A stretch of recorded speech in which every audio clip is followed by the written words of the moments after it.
Сәлем достар, бұл құпия каналы, сіздермен бірге Альфия. Достар, қазір сіздерге өте керемет техникамен бөліскелі отырмын.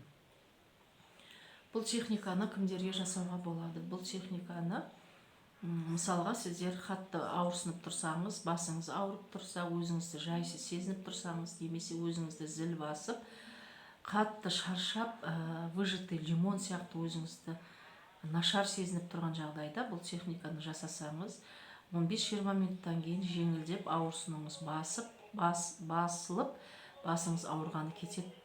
Достар, бұл техниканы тек өзіңізге ғана емес, балаларыңызға да жасауға болады. Дұғаны мен комментарийға бекітіп қоямын. Дұғада атыңыз деген жерге өз атыңызды айтасыңыз.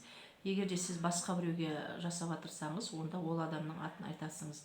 Немесе балаларыңызға жасап жатырсаңыз, балаңыздың атын айтасыңыз. Достар, енді түсіндіріп өтейін. Әдеттегіде бізге бір ыдыс керек, мысалға кесе. Кесені аламыз да ішіне жарты қылып су құямыз.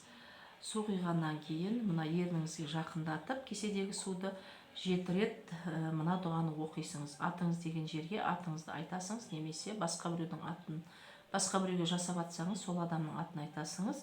7 рет оқисыңыз. Оқып болғаннан кейін қолыңыздағы міндетті түрде сол қолыңызға ұстап тұруыңыз керек. Жаңа кесемен суды сол қолыңыздан оң қолыңызға былай құясыңыз да, бір рет полный құйып жібересіңіз ба, немесе бөліп құясыңыз ба, ол маңызды емес. Аласыңыз да бетіңізді шаясыңыз оң қолыңызбенен. Шайып болғаннан кейін бетіңізді сүртпейсіңіз. Ол міндетті түрде бетіңізде өзі кеуіп қалу керек. Содан кейін 15-20 минуттан кейін ауырғаны басылады, басыңыздың ауырғаны, немесе қатты шаршап тұрғандығыңыз басылып, өзіңізді жақсы сезініп қаласыңыз. Егер де балаңызға жасап жатсаңыз, дәл солай, осы сол қолдан оң қолға қарай суды құйып, балаңыздың бетін шайып тастайсыңыз, бірақ сүртуге болмайды. Болды достар, басқа еш нәрсе жасамайсыңыз. 10 минут және 20 минут өткеннен кейін өзіңізді жақсы сезінетін боласыңыз.